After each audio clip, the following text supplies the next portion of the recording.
now that I'm on a platform where I can discuss how much I appreciate this song. Mm. It's the little things, man. And big shout out to everybody who just listened to this and it's just a song, it's just rap, blah, blah, blah. But nah, I get a chance to nerd out with the homies, fam. Yo, the pre-delay on that reverb is crazy. On the snare, it come on the rim, come on, fam. It's so epic. That's like hearing you know, I can feel it coming in the air Yep. tonight. Like Yep. the way they treated his voice, Mm-hmm. Yeah. right, on that song and that era is Yeah. how I felt hearing that.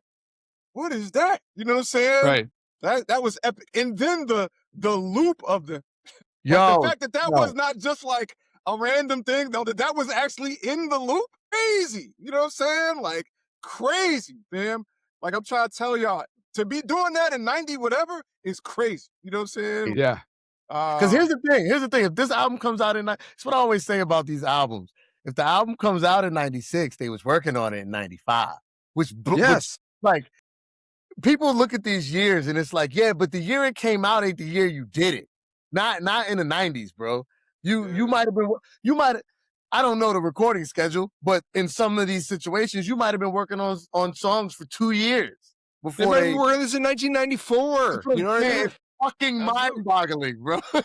Absolutely. And I do wonder if the fact that they were so young and also like maybe like didn't know all the rules, which is kind of what hip hop is in the production sense anyway. But there's such strange choices to make, like strange in just the textbook definition of what you would expect. But it's so good.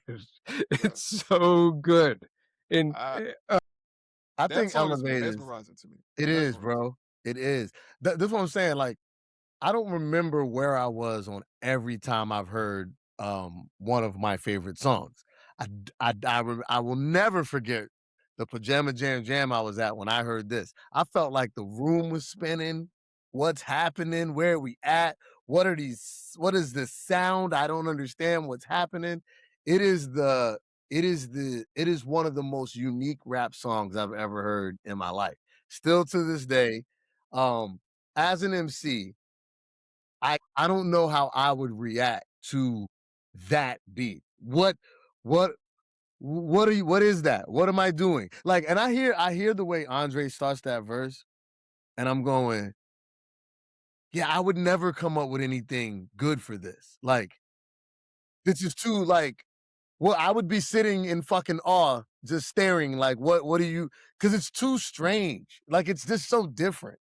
You know what I'm saying? Like, the differentness of that just blows my fucking mind. It's so strange and different. And the single. Right? Yeah, that's what's crazy. You know what I'm saying? Like, that's what's and crazy. The single, right? And it's only Outkast can, this weird sample that sounds like reverse guitars and just, and it, you know what I'm saying? And then, right? And then that bass line, the bass line is the anchor that like, if you didn't know where the one is, like the bass is going to help you. Just hold on to this. We're going to go through a very weird tunnel right now. Just hold on to the bass line. I promise you. But only Outkast can hear that and then come up with a Negro spiritual of a hook that just sticks in your head forever. You know what I'm saying? Me, you, like, it's like, yo. And also, I got to shout this out, fam. I got to shout this out because this was an epic song for a variety of reasons for Outkast, right? First and foremost, man, like, every rapper that's not from New York, right?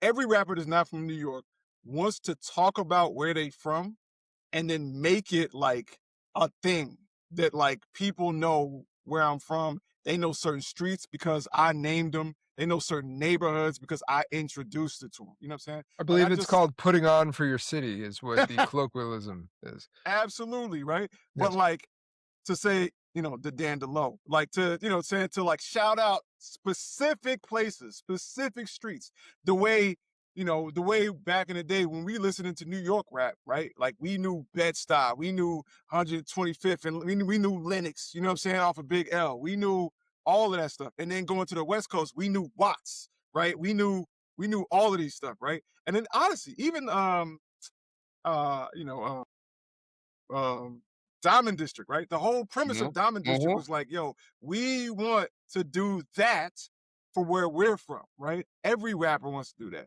Outkast achieved that in that song, right?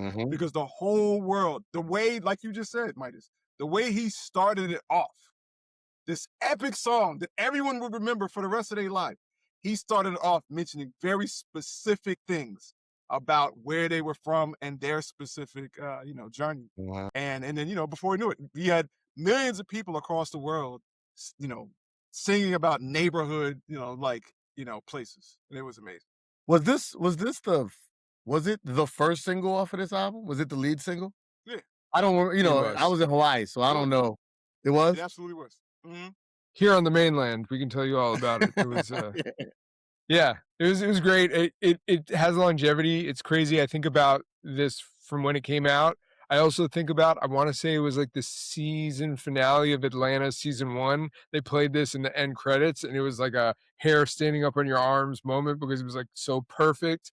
Also got to shout out Dre's second verse, which tells like a really great perspective of what fame is and the misperception of fame, and does it in a very honest way, especially when you're thinking about what hip hop is, especially in the 90s, where it's like, I'm the best, I have the money, I'm a superstar. And he's talking about being stopped in the mall and basically saying like, yeah, I have more fans than you, but we're basically still in the same position. Exactly. And it was like artists, I'm gonna be real. I'm gonna be super real. Artists were not that honest at that time. Like that was a level of vulnerability that, like, if you were to say that right now, it's like, okay, cool, a rapper. But like, nah, in 95, 96, 90, nah. Rappers were supposed to be like godly. They were just looked at as like the same level as like NBA players in terms of money and success and all of that stuff. Right? So for him to open up the single and say like, bruh, it's not really much difference between me and you, bruh. Like, you know what I'm saying? But at the same time, I remember hearing that and being like, really? But at the same time, and he's framing it by acknowledging the misperception, because he quotes the perception. He's like, oh, I know you got paid, you know, I know you got buku of hoes from all the songs that y'all done made. And he's like, no, that's actually not, like, it would have felt forced in a way if he just like came out, hey, this is our song Elevators, it's about how average we are, you know, like he really had to frame it and talk about what the actual misperception was, which is crazy. Nah, it's but at the same time, I'm just like you. But at the same time, the whole album is, I'm not like you, bro. I'm from fucking outer space, nigga. Like, it's so crazy because it's like, I'm from Decatur. I'm from here. But nah, I'm not, bro. I'm from Mars. You know what I'm saying? Like, it's happening at the same time. You know what I mean? It's a wild, like, yeah, bro, I'm down the block, but also I'm not down the block. You know what I'm saying? Like, you can find me, but you can't find me, which is a wild scenario on this album. Yeah. Now that was like, you know, I always say, you know, when I'm working with artists here at Unapologetic, I'm like, yeah, sometimes your best song is your introductory song, but it's not necessarily the same thing, right? Like, there's a good song, like sometimes like Eminem. Hi, my name is the greatest introductory songs ever. You know what I'm saying? Yeah. But if you were to ask people what's Eminem's best song, nobody's gonna say hi, my name is. You know what I'm saying? Right. What's the best song on that album? Nobody's gonna say hi, my name is. You know what I'm saying? Facts. And you know, on this album, I'm not gonna say Elevators is the best song on this album, you know what I'm saying? But like, that is absolutely the best first single. Like just to say like, hey, we're back, but we're a little bit different. Fucking play Elevators. That's the best way. You know what I'm saying? It should be it's just execution. Like, it's just amazing execution, man. It should be against the law. And Outkast does this like 4 albums in a row. It should be against the law to have Elevators and Throw Your Hands in the Air on the same album. Like, how you supposed to have, you got both of those? These ain't even, you're supposed to have one of those on the album. Like, they got both of those on one album. You know what I'm saying? Like, smashes. Smashes. Just think about that right quick. That's like having Thriller and Beat It on the same album. It's like, yo, these ain't supposed to be on the same album, bro. No. That's like the two best kickball players on the same team. That's not fair. Yeah, like, you know what I'm saying? What are we doing? But hold on, really quick, just as a perspective, think about the first single from Southern Playalistic.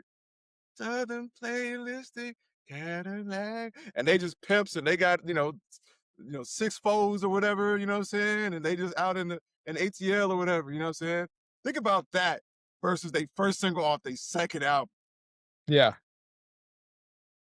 What? Yeah.